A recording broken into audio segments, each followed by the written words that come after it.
Hi there, I'm Karen Dunn of KMD Productions.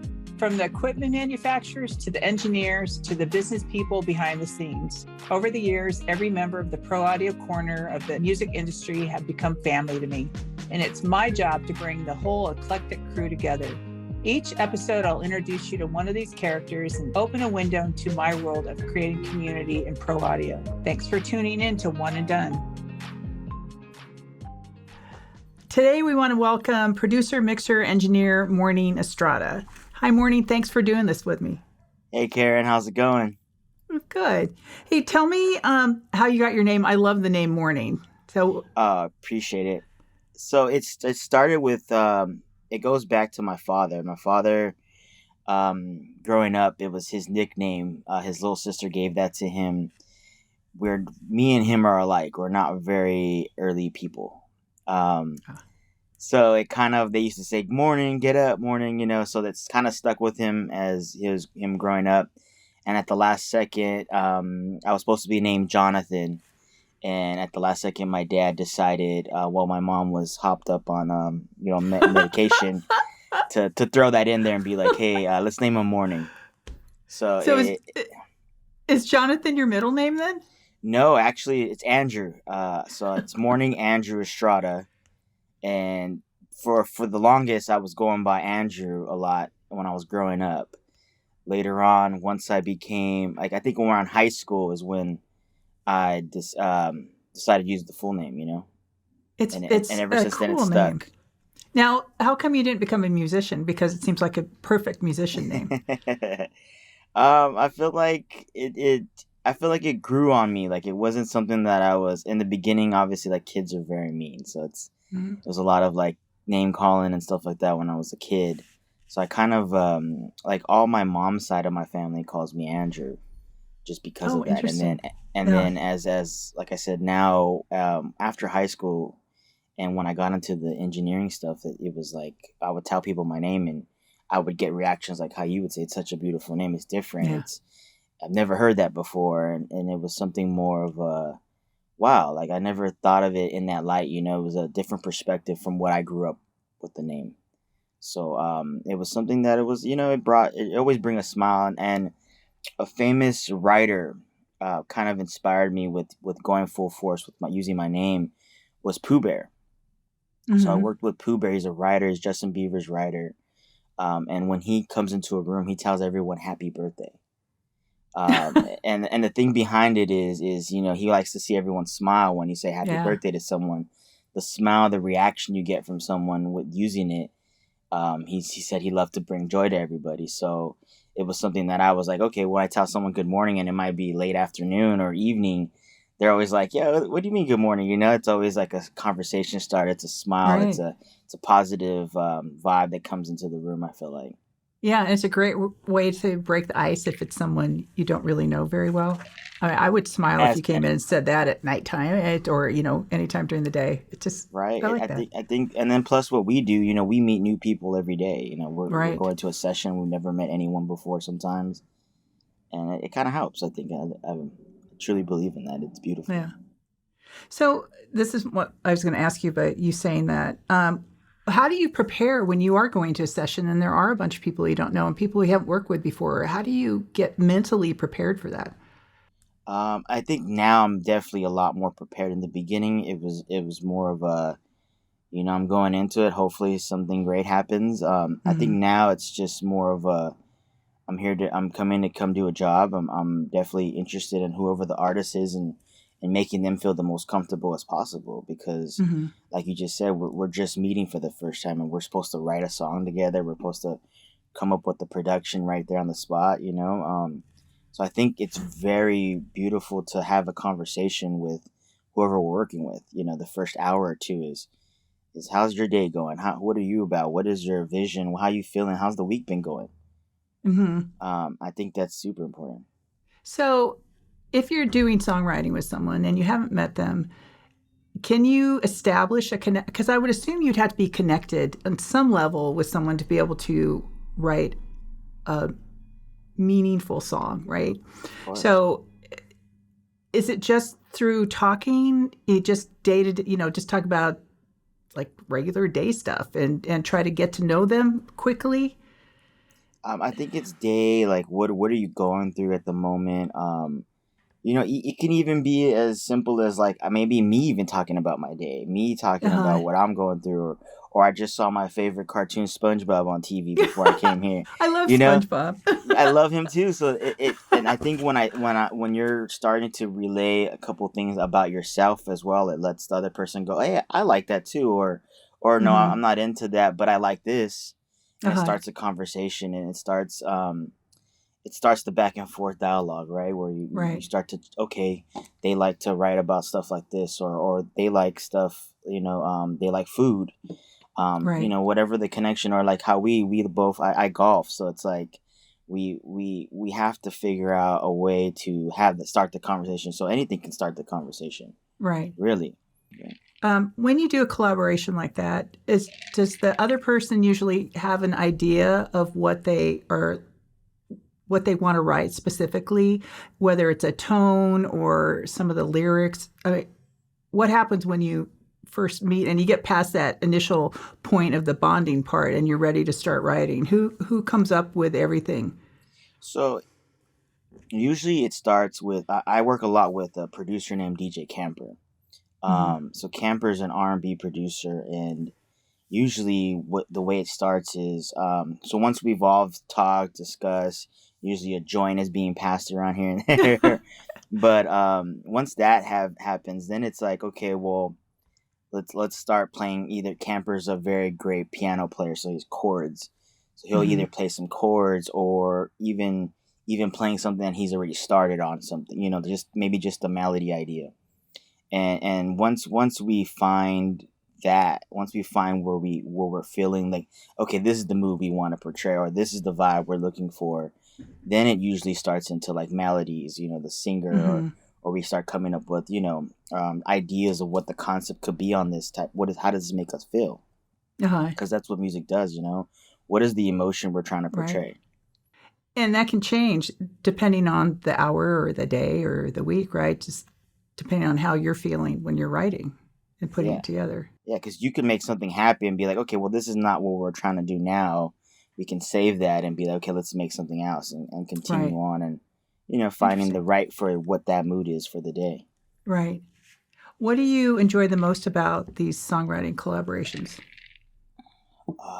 I love them. So during the pandemic, I lost the sensibility of us being in the room together, when we're Mm-hmm. creating. That I enjoy that the most, to being around Uh-huh. creatives and just hearing the way they think and the way their thought process works. It's very intriguing, because it's not like a normal everyday person would be. It's they're always outside the box thinking, because they're creative thinkers. Right. So they Right. have no limitations. So I love the conversation, and I love just hearing the different ideas, or the different perspectives of the way we view the world. Mm-hmm. So I think that's very important, when it comes to that type of stuff. So, how was recording during the pandemic? Did you feel the same way? Do you miss being in the room with the artists and producers? So that's what kind of got me. So I was locked in my bedroom, a lot of Skyping, a lot of like, team viewer stuff we were doing. Yeah. And it didn't feel the same for me, at least. It didn't feel, I didn't feel as like connected. Mm-hmm. I was twiddling my fingers a lot, not really focusing on what we were trying to do, I felt like. So what I did is I ended up getting a studio, a Paramount recording studio, which is a famous studio in Hollywood, California. Mm-hmm. And I basically was like, I need to bring people back to my room, or bring people in with me, say, hey, I got a space, a private space. It's clean. It's friendly. Everyone was wearing, they kept the place very uptighty. Everything was clean. They were Mm-hmm. sanitizing everything every day. So it opened me back up to, like, my friends, and being like, hey, come by, let's create. It's only going to be us in the room. It's not a bunch of unnecessary things. Yeah. And I think that was the original goal. Like, so I got more into mixing, and I think that was one of the benefits of having the room, was telling artists, come by, come hang out, let's do the mix. You come by, we'll do the notes, we'll be done with it that day, instead of it being like a back and forth text messaging thing, which Right. most people are used to. Sending notes through email or text message. I'd rather you be in the room and you can explain it to me, or I can do a move on the mix and you can be like, hey, I like that, but let's make it go into outer space. Yeah. And right away we can try it out, and if we don't like it, then we can move on from there. But if we love it, we can continue to figure out that picture and the painting of that, I think. And I think that's the best. I love the human interaction. I love being in the room with people. Yeah. I did a podcast with Chuck Ainley, and we were talking about how he worked during the pandemic. And he was working with an artist, and he recorded it in his perfectly set up home studio, right? Then he sent it to the artist, and the artist called him and said, "This doesn't sound very good." "What do you mean it doesn't sound good?" And he said, "Where are you listening to it?" He was listening to it in his car stereo. And Chuck had said, so it was perfect. So if the artist had been in the room with him, he would have thought, "Oh, this is awesome." But the fact that they wasn't hearing it the same way that Chuck was really made a big difference. So I thought that was really interesting. Yeah, because usually we're cranking it up loud on the big speakers, and Yeah. we can actually get into the song creation. Yeah. But when you're in two different spaces, he could be going through something at home. You never know what type of day they're having. Right. So they might not be, just like how you said, today they might not be in that mode where they need to listen and critique music the right Yeah. way. Yeah. They might be thinking like, oh, the water's boiling. Let me go fix that real quick. And then Right. Yeah. Yeah. So I think it was very distracting, I think, for me at least. Yeah. And I think when you're with people, you get the vibes off of them, right? So whether it's good vibes or bad vibes, but it's a lot easier to read people when Mhm. you're in the same room. Zoom has been great to me over the pandemic, but would I rather be in person with people? Yes, because there's so much you can't read through a screen. Yeah, it's a little different. Yeah. It's a learning curve. Like it's something different and where we're not used to as humans. Yeah. Yeah. Yeah. I think we crave that interaction. So, okay, let's go back. I met you a few weeks ago, and we talked a bunch. And the thing that struck me the most about you is that you seem so old school with your approach which I love, because a lot of the younger engineers, their whole attitude seems very different because of what's going on now. But you talked about, well, first of all, you talked about reading liner notes as a kid, right? Which I just Yes. thought was the coolest thing. And that's just missing now. And I don't know, how are the engineers and the kids coming up now? Like, that inspired you, right? You saw the same Yeah. names. So how do you think the kids now are going to get inspired and want to become someone like you or some other engineers that are doing really well now? There's different approaches to it. I think like social media is a little bit of a help now, because of I feel like we're missing those liner notes now. They're not as accurate as they used to be. Every album that came out, you had a booklet of notes. You Right. had the creators on there. I think now a lot of it gets, sometimes there's like I think I was telling you, some of their songs out there that I don't have credits on, that I've Yeah. worked on. And it got lost in the talking to A&Rs, and this A&R left, and or I only recorded it with the artist, and no one else knows who did it, so someone else gets the credit or whatever. Right. Yeah.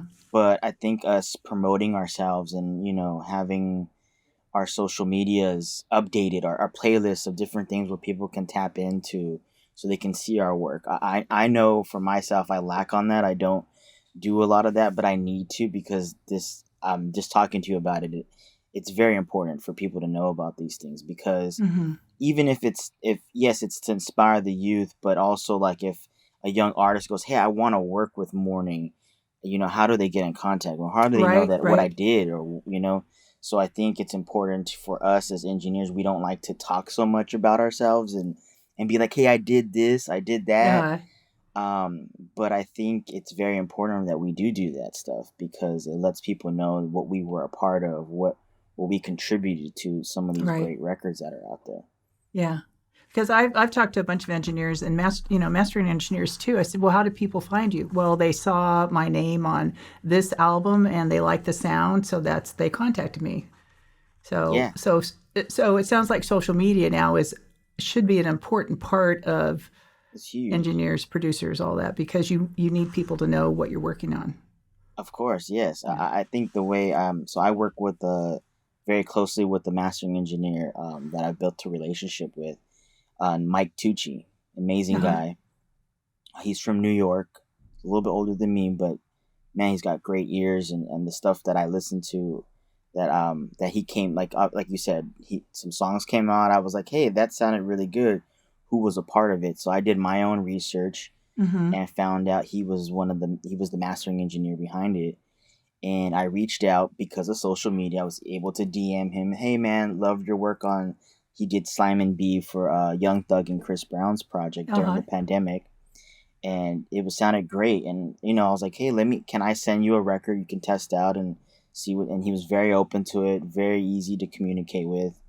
Um, Actually, like I said, we because we have a relationship now, I'm able to send him mixes, and we kind of, hey, morning, that snare's a little bright on this mix. Can you tone it down a little or tame it a little? And we're Mm-hmm. able to come up with a better product because of the communication we have now. Yeah, that's great. So it seems like so much of music is collaborations and relationships. Very big So on that. when you're new, how do you establish, how do you find these people? How do you network? I think so. The way I came up was, I felt like once I was around the right people, like, so my story goes back to, I used to record Trinidad James. He's a rapper artist, um, and he had just signed a publishing deal with Songs Publishing at the time because he was a part of the Mark Ronson "Don't Uh-huh. Believe Me, Just Watch" record, Mm-hmm. Uptown Funk.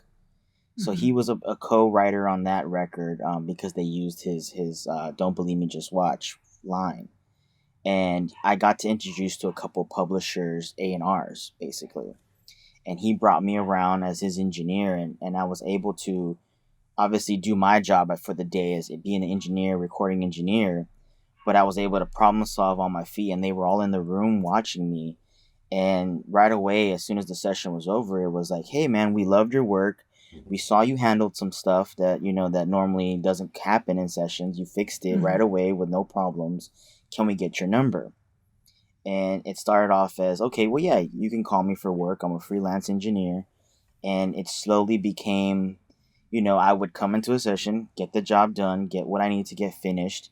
And that kind of became my calling card, really, where it was like, I feel like a lot of people are always looking for people that are going to get things done. Right. Just like you have a producer, they get things done for you that need to get done that you don't want to worry about. Just like a recording or Mm-hmm. producer, you want to get a producer that's going to come in, finish the song for you, either come up with the melody, help finish the production on it, but at the end of the day, it's deliver a song. Here's the song, Right. it's completed. You're going to be like, hey, I love the way they work. The song sounds amazing. Let's call him back again. Let's get him to do some more work for us. And I think that's kind of where I focused on, is like, okay, I feel like I'm a chameleon when it comes to it, really. It's Uh-huh. like, whatever you need, I'm going to go ahead and get into that zone and get that done for you. If I just need to be a recording engineer for the day, then I'm that guy. If you need to be Mm-hmm. help with lyrics and recording and producing, then I'm that guy. Or if I need to call in, hey, I need a bass player, I'm gonna call in a bass player to come in for you. Whatever it is, I feel like I try to be a problem solver and not make things harder than they need to be. Mm-hmm. Have you always been like that? When you were in school, were you like that in school? How did you deal with when you were learning initially? Um, I feel like early on, I I think I was just excited to be in the room. Uh-huh. I just wanted to be in the music creation process. But I think a lot of it came just with seeing the necessities of what people were looking for. A lot of my mentors, that was explained to me as my mentors. With like, I have a couple older guys that worked with like Dr. Dre, Mm-hmm. and that was the thing that they would tell me. It's you can get in the door with one thing, but there has to be other avenues where you have to help out. Either if you're also an engineer or producer and you also take photography. That's Right. a key now these days. It's being Right. being having a lot of different little attributes to what you can do. Mm-hmm. because at the end of the day, we're all replaceable. But if you make yourself not replaceable, and you got yourself a job for you can have a career off of that. Yeah. Now, when you first started, it sounds like you want to be an engineer for forever. I Well, actually, go ahead. I was gonna say I actually didn't know about engineering till I was like around. I mean, I read what it was, but I didn't know exactly what they did in the beginning. Uh-huh. I didn't know till later on, like around. I knew I wanted to be in the music world. I just didn't know how to get my foot into it. Like most of Uh-huh. us, I don't have an uncle or aunt that's a big executive or anything like that. Mm-hmm. So for me, it was like, what's the path I can take? Yeah, I can be just a producer, and you know that process. It takes forever to get known into the industry, but it was like, let me figure out something that I can provide to help people. How Uh-huh. instead of it me being like, hey, can you rap on my beat, or hey, can you sing on my song? It was more like, hey, how can I help you get music out? Yeah. Oh, a recording engineer. And that's kind of where I did the research and kind of went into that mode. Uh-huh. It was like, let me help people do finish things. And that way it allows me to have that relationship with them. And then it becomes like, okay, well, what else do you need? Oh, you need production. Here's some production. Here's some more songwriting. Whatever you need is really, it was the engineering, I feel like, was literally the foot in the door. Yeah. Who inspired you as a kid? Who did you listen to? I was okay. So I grew up in Los Angeles, California, East LA. So Dr. Dre was a huge influence on me. And I know a lot of people say that, but like Dr. Dre, his music, and the artists that followed through him after that was really big on me. Like with me growing up, it was the sound of LA, really. Mm-hmm. So I knew during that, I didn't know I was going to be in music, but I did I had a dream of like, oh, one day I wanted to be a part of something like this. I want to leave a legacy behind. I want to leave music behind to where like the younger kids and generation was like, that was my music when I was growing up. Those were the songs that Uh-huh. helped me get through whatever problems I was getting through, when I was a kid. Uh-huh. And I think that's kind of where the passion comes from, is really like music helped me in so many stages of my life. Uh-huh. And some of these artists don't know that, but it's definitely helpful, growing up. So when you decided you were going to go this path, did you have a plan? Like, did you have your end game already set up? Did you have a plan B, or did you were just going to go for it? So music was literally like probably plan D or E. But I had been trying different things, like different. So I first went into mechanical engineering when I left high school. Uh-huh. It was very boring to me. Wasn't a fan. It Mm-hmm. wasn't my favorite thing to do. Then I got into a little bit of business. Um, Basically went on a little whim and took a couple electives in music, and that's where I noticed my attention was like, I'm locked in. This is something I want to show up every day. I want to show up to class and learn more about this. And that's when I kind of was like, okay, the plan was never to be where I'm at now. The plan Uh-huh. was just to be a part of records, just to make music, for the love. And Mm-hmm. eventually I found it to where people were actually booking me to like work with me and to ask me like, how do you feel about the song? What do you feel we should do with this record? And that's what now it's like a game changer, because it's like, wow, people actually are interested in what I feel about the record, instead of it being where Mm-hmm. I just want to be in the room. Like if I have to turn the snare up only, then that's what I'm doing. But it's now where I'm included in these conversations about the end result of the record. So I think this is like a dream come true. It's I've never thought to where we would be right now, Grammy Mm-hmm. nominated, have plaques on the wall and stuff like that. So it's so inspiring for me, at least. It's super inspiring, and it's a great way to, I love to go to work every day, and most Yeah. people can't say that. Yeah, that's a good thing. You have a history of working with leading women such as H.E.R., Camila Cabello, Rosalía, Kaylee Ochis, and they each have such a unique sound. How did they find you? And were you nervous when you first started working with each of them? Yeah, of course. Every day I'm nervous. It's it's not nervous. It's more of an adrenaline rush, really. Uh-huh. It's like, oh, like you said earlier, like how are we gonna bond? How are we gonna start the conversation? What are gonna be the connections that we have that we can build off Right. of? So that's kind of what gets me going in the morning. Like, okay, what are we doing today? How am I gonna connect with this person? And I think it's walking into the room with like a Rosalía was amazing. I got called in really by most of the stuff happens because of other people bringing me in. Mm-hmm. So like the Rosalía and Camille Cabello thing happened because of Frank Dukes, a producer I was working with closely a lot with. And, he brought me in with Camila first. And we did the first album, which, she was considered a new solo artist. She was part of a group Mm-hmm. before. Um, and just hearing her story and what she was going through at the time, we all knew like the music when we were making the music was like, oh, this is going to be something special. And so we had a bond as a team when we built that project. Same thing, Rosalía, same producer brought me in. I got to meet her at a studio, Conway, in Hollywood as well. And I got to sit down with them for a meeting to meet her and have some coffee. And we have Frank Dukes, Rosalía next to me. And then we have, what's his name? He's an artist from the UK. I forgot his name right now. But he was also with us. They were working on his project. And I was just like in awe of just the disbelief of who I'm sitting right now with, and the conversation of it being Uh-huh. like, hey, morning, you're going to get flown out to Spain to work with Rosalía. We're working on a project. You're going to be out there for 2 weeks, 3 weeks. And, you're the guy, and I was just like, just to even be considered that, I was like shocked and just in awe. And like, I'm sitting across the table to one of the biggest Spanish artists, Yeah. um, so a lot of these things, I just kind of take them in and just kind of try to be in the moment, really.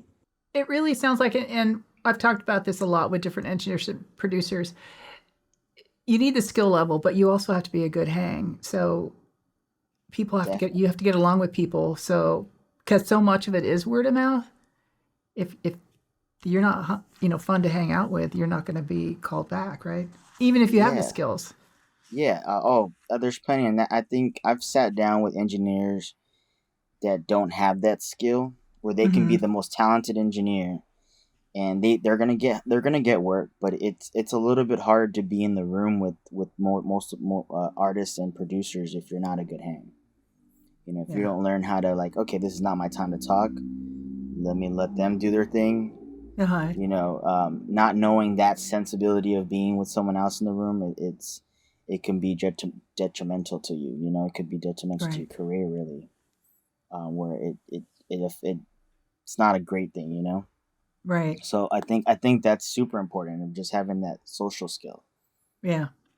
So as we get more women in the studio, are there any tips that you have, since you've had so many successful collaborations with women, for other male engineers who are going to be working with women?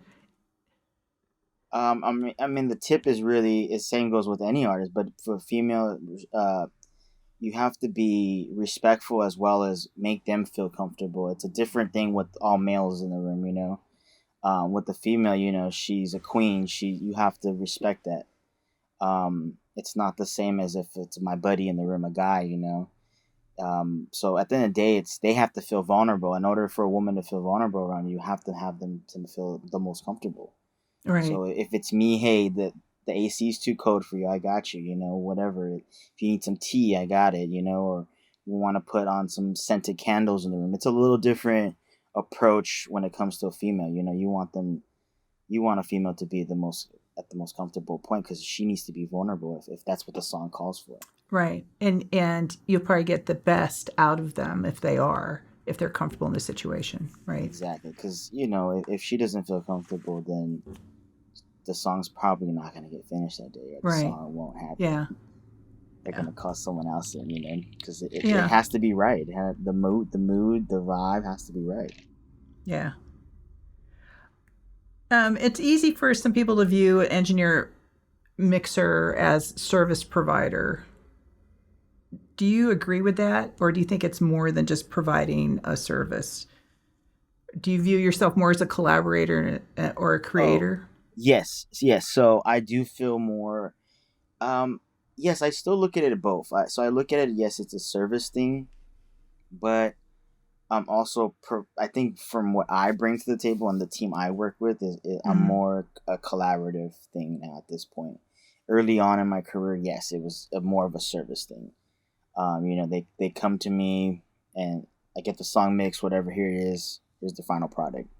I think now it's like I enjoy more sitting down with the producer or the artist in the room with me and going over what are we trying to do with this record? What is the ultimate Mm-hmm. goal?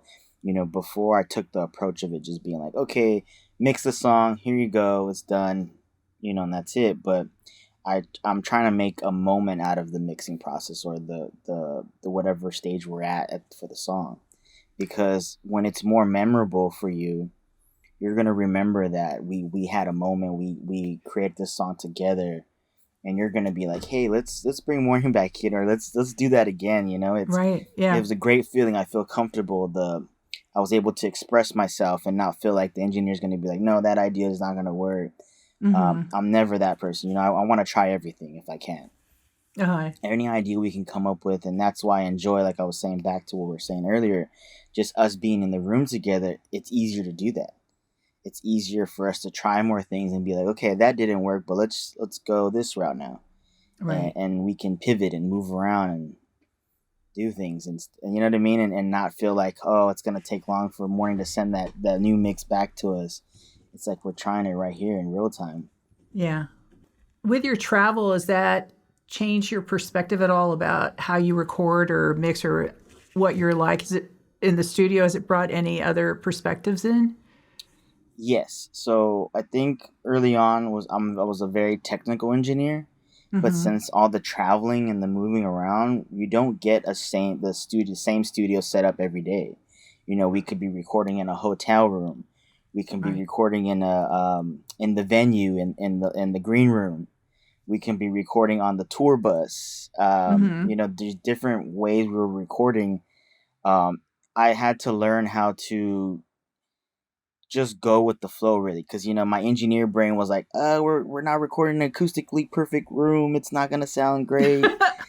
All the technical little things start popping up in my head, and sometimes that's not great, because it's like, I'm here to service the artist, right? I'm here to make sure we capture whatever we're doing. So at the end of the day, it's if you go back and you listen to all the great songs that we all love, they're not perfect, they don't sound perfect, like if we But aren't went they through better it. because they're not perfect? Exactly. That's what my point was going to be, was it's I think those are the things that make the songs perfect, really, like all the imperfections. It's like, oh, Right. this is beautiful. I can go back and you can play some big records, like some of my favorites, like Kanye West and 50 Cent. Like, you go back and listen to those records, they're not perfect. Like, they're distorting, they're clipping, and probably hitting the red lines everywhere. And Uh-huh. it's the vibe. It was part of the record at the time. It was the emotion that was in it. Right. And that's kind of that changed my aspect of the way I do music now. It doesn't have to be perfect. I don't have to spend 20 hours on a snare to make it perfect. If it's clipping and it sounds great, hey, let's go with it. And if that's the vibe for the record, I'm not mad at that. Yeah. I try not to overthink a lot of the process now. It's just go with it, and until someone, until we feel like, oh, if it don't sound right, then we fix it. But if it sounds right, there's no need to like overthink it. Yeah. Can you always tell when you're working on a song that is going to be a hit? Like, do you have that intuition? I was just talking to someone about that yesterday. Um, I can say I feel it sometimes, but it's sometimes not it. At the end of the day, I don't think anyone can really like say this is the hit. I think Mm-hmm. it's kind of up to the masses, really. It's we can write a great song, but if I think it's all timing. A great hit song is it's timing. Like, you can put out. We were talking about, like I said yesterday. Like, we can put out a sad song midsummer and it might not do well, but if we dropped it in the wintertime, it might do even greater. It might be the best song of the winter time.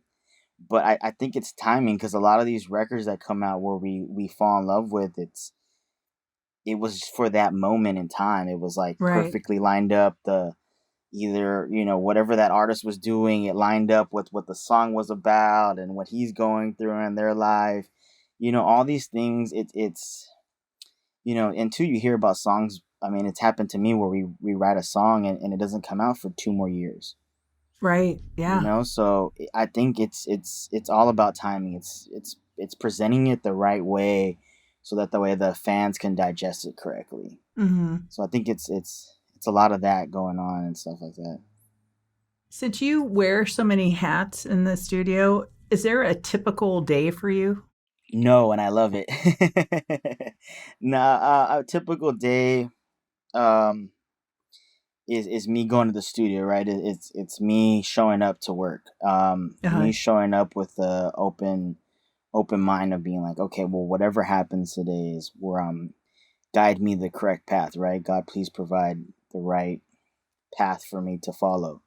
Um, but I don't have like I don't most of the time. So Camper will tell me, the producer I work with, he'll tell me like, hey, we have a session tomorrow. But he's very good at like not telling me who it's with, or Uh-huh. he definitely doesn't fill me in to the full of who we're working with. So I'll show up and it might be Brandy that day.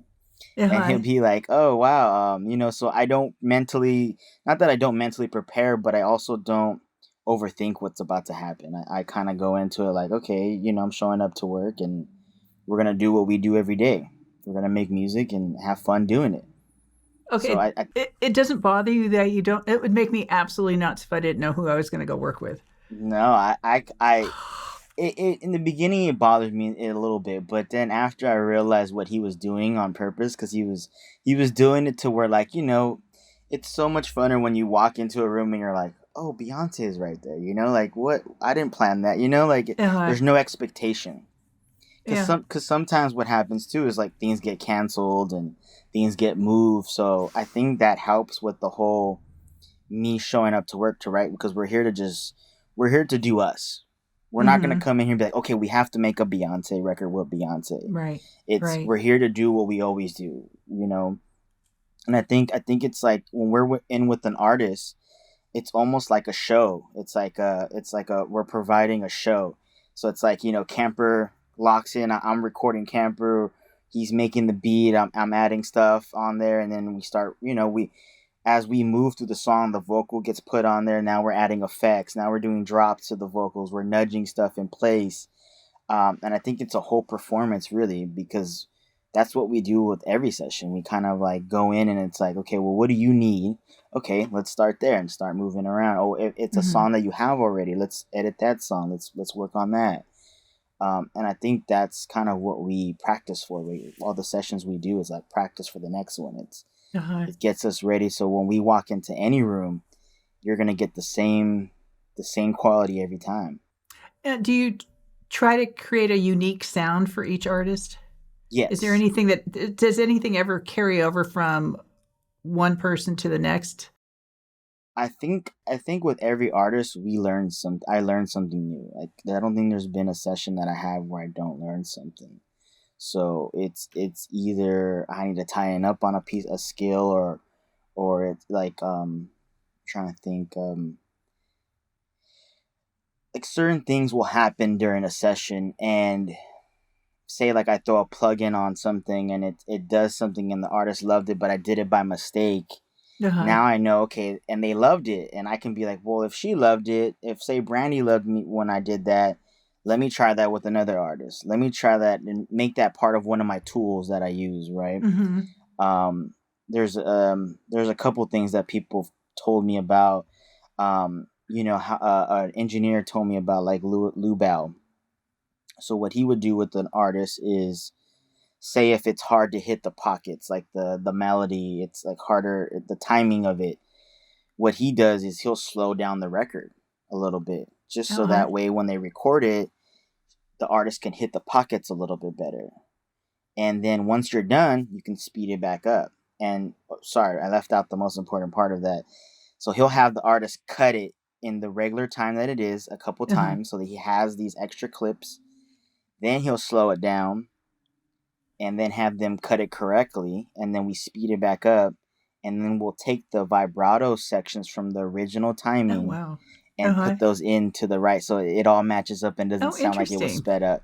Yeah, Yeah. so there's like little tricks and stuff that we can do to help the artist feel more comfortable. And you know, like I said, no one's perfect, so it's sometimes that artist that you're working with today, their timing might not be the best, but they can sing very well.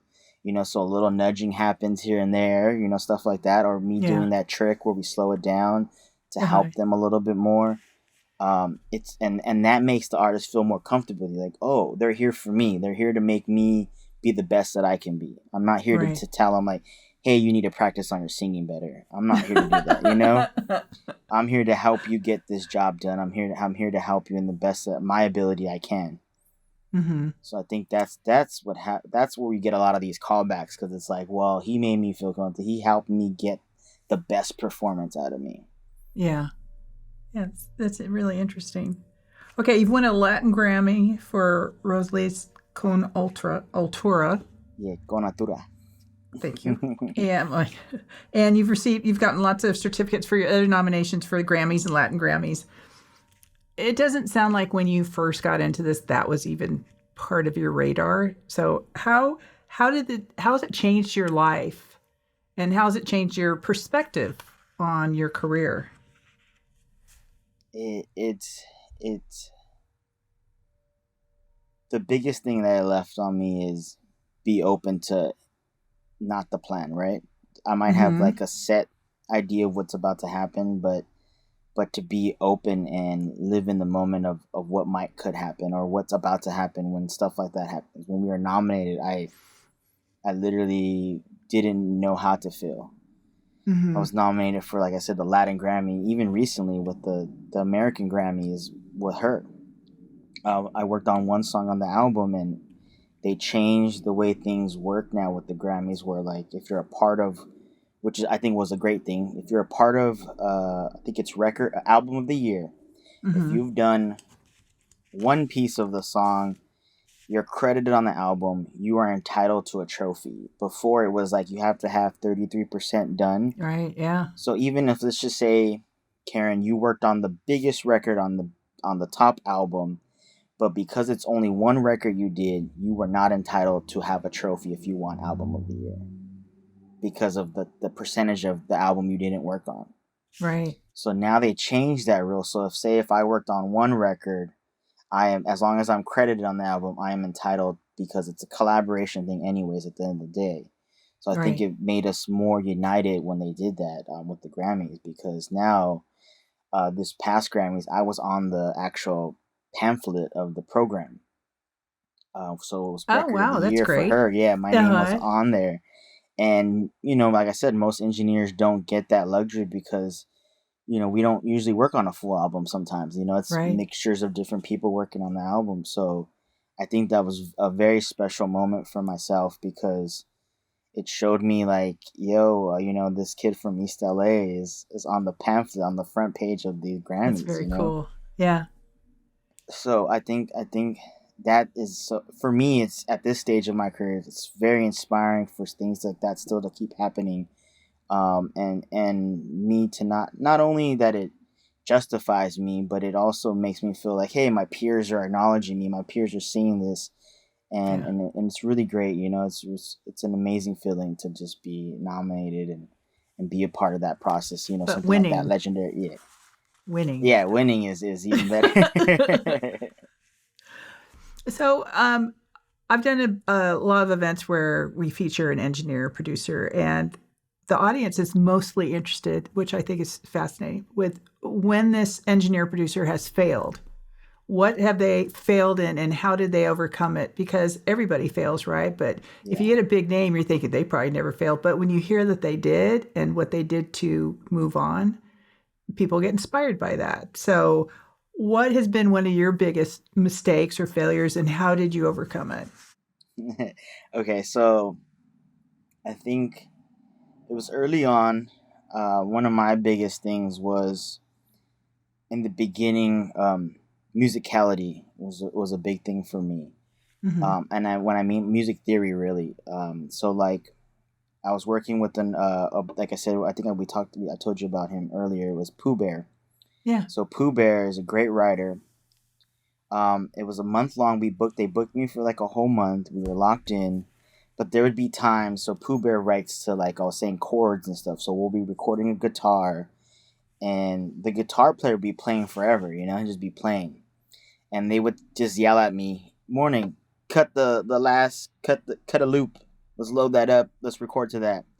And I would look at the whole 3-minute long thing and be like, okay, I didn't understand the way the progression would start. I wouldn't catch those type of things. Mm-hmm. So I think there's a few times where they'd be like, "Morning, loop that," and I just grab a piece and load it in and be like, "No, that's not the start of the progression." And it really slowed up the process and really kind of almost got me kicked out of the room a few times, Mm-hmm. where they would be like, "No, it starts here, oh, you're missing the first 2 bars of it, it's not the right structure." And I think that was a huge I think screw up on my end, because I didn't know what that meant really, and I had to go in and really learn all that stuff and Mm-hmm. learn what a chord progression was and how it starts, the time code, stuff like that. And I feel like that was a missing piece of the pie when I was in the beginning stages. That was like, oh, anytime I had a mistake or a fail in my career, really was like, okay, that's a learning process. I have to Right. learn to do that, because I know this is going to continue to come up. Mm-hmm. This is going to be something that people requested me to do, and if I can't do that, I'm going to be asked to leave, or I'm not going to be asked to show back up the next day. So those things were like big on when I would have a fail or like that. It was like, okay, I got to brush up on this. I got to learn this stuff. So Yeah. that was me just, recording a lot of musicians after that, people that play guitars, learning keyboard players like Camper. Camper taught me a lot of stuff like that. Mm-hmm. So it was finding the right people. So when I did do a mistake, it's like, okay, let me find people that are really great at that, bring them in as a mentor and learn from them and really kind of like elevate my game, because I know that those were like learning things.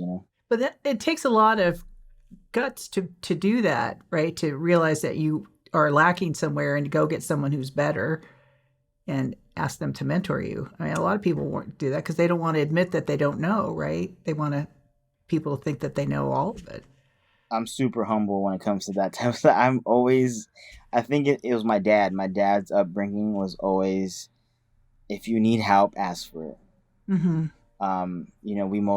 Like I said, most of us don't want to do that, but I think if you're trying to pursue something, you need to do that. If you can't get there yourself, you have to pull in the right people to help you get there. Even with the producer, a producer might not know how to play a horn, so he has to have a horn player that's a great horn player on a speed dial.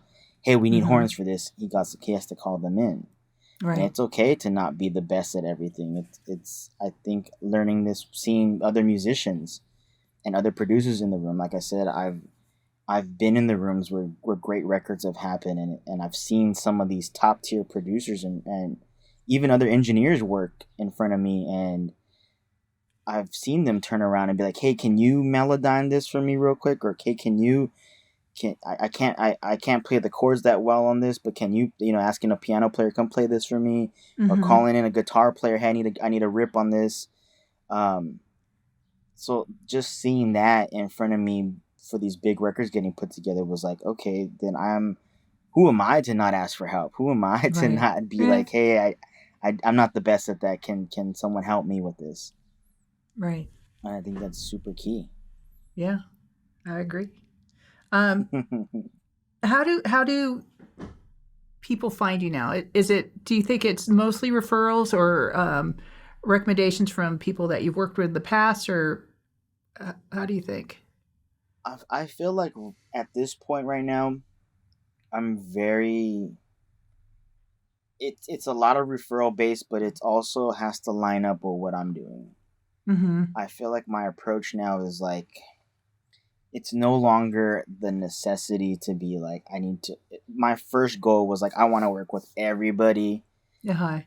and I want to do everyone's music, but that's not real. You know, like I can't do all that. I'm not a robot.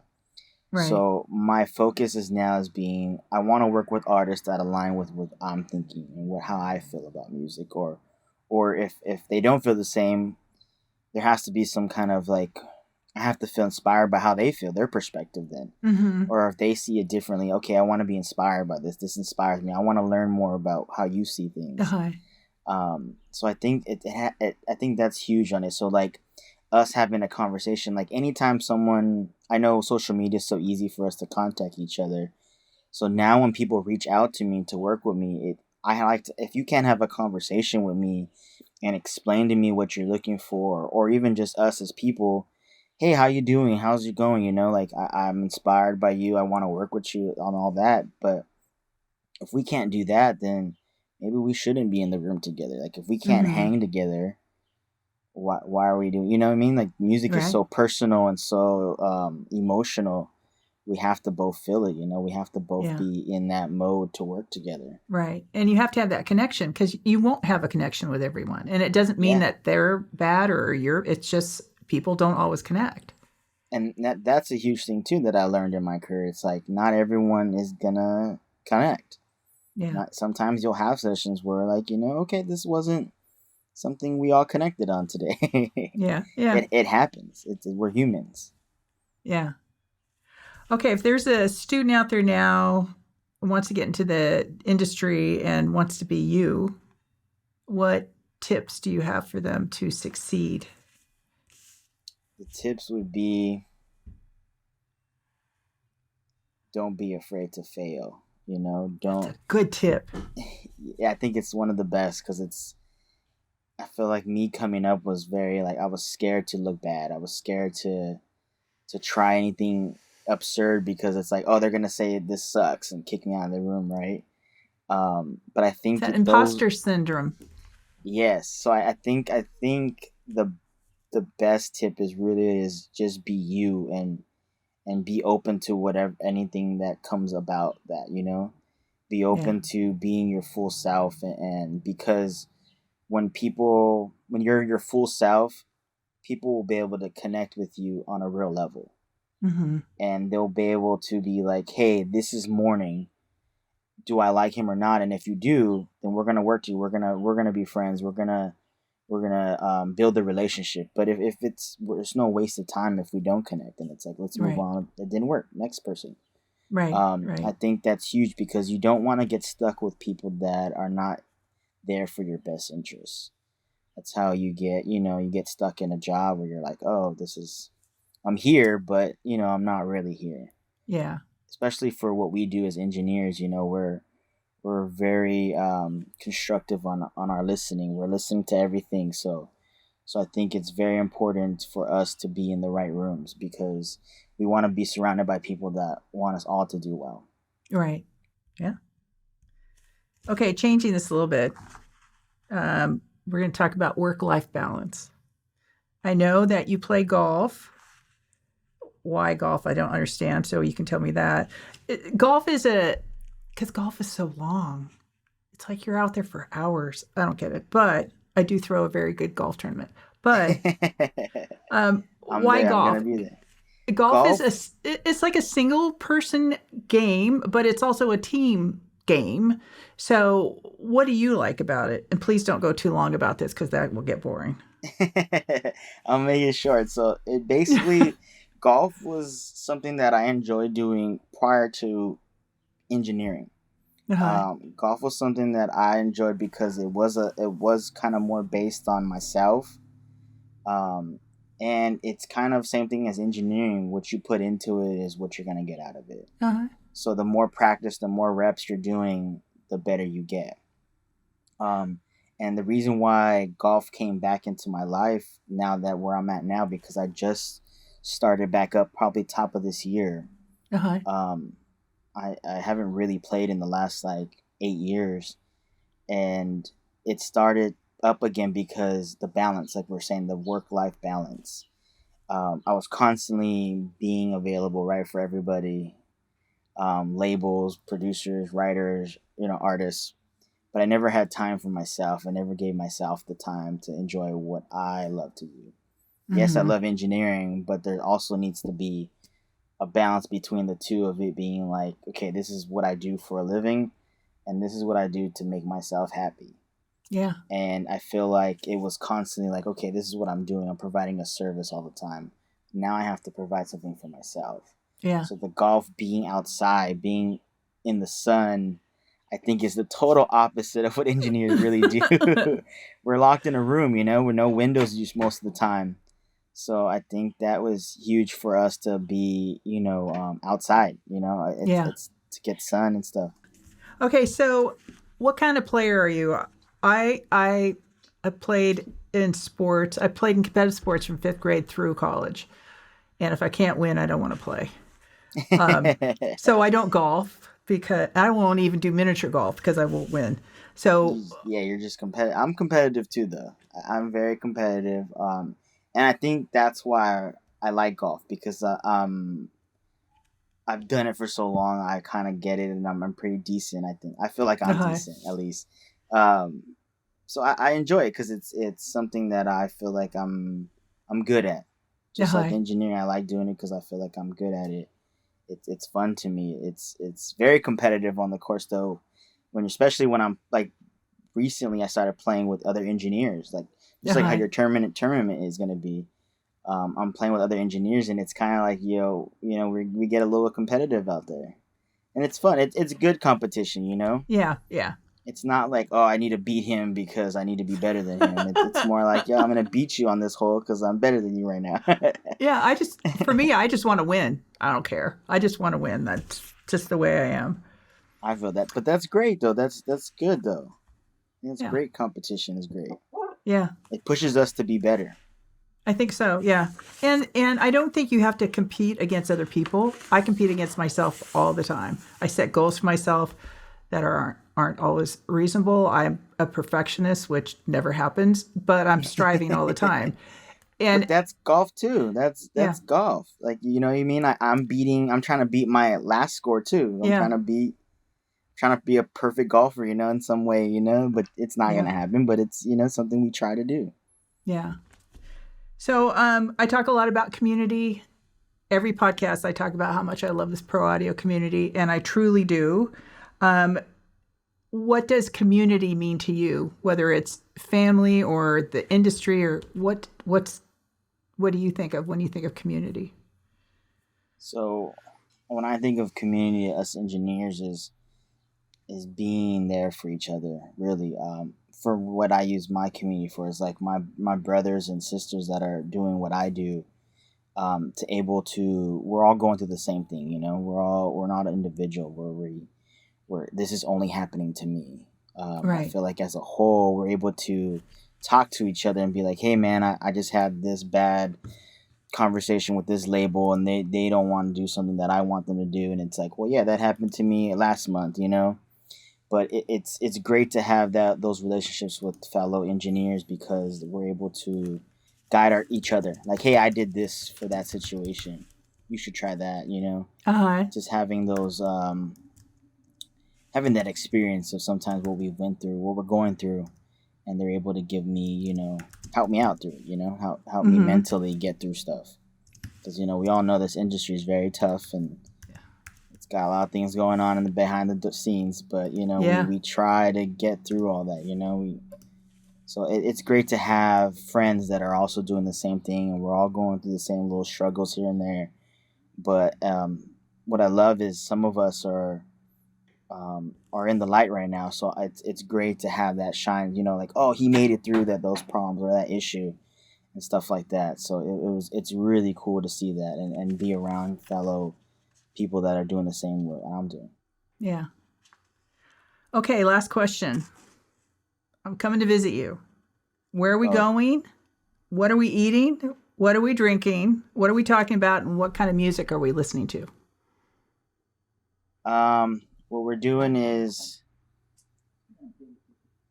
we're going to. My bad. I'm sorry about that right now. It's okay. Um, Where are we what going to eat? what we're going to eat. Oh, okay. So I'm taking you to Cha Cha Cha. It's in Santa Monica. It's a Mexican infused Caribbean spot. Ooh, It's nice. in Santa Monica. That's really amazing. You can bring your own beer and wine if you want to. It's a cool little vibe spot. I go there all the time. It's really good. The food's amazing. Like I said, they have jerk chicken to jerk chicken enchiladas. So it just Ooh. depends what kind of vibe God, you're that in, sounds you know? great. Yeah. Oh yeah, Okay. it's great. And what was the other one you said? What are we else? drinking? What are we drinking? Well, what do you prefer? Do you like beer? Do you like No. wine? So it just depends what you're in the mood for. I love coffee in the morning, so I'm a big coffee guy. So there's a spot in Hollywood by my studio called Rubies and Diamonds.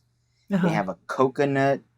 It's a cold brew coconut, salted coconut cold brew.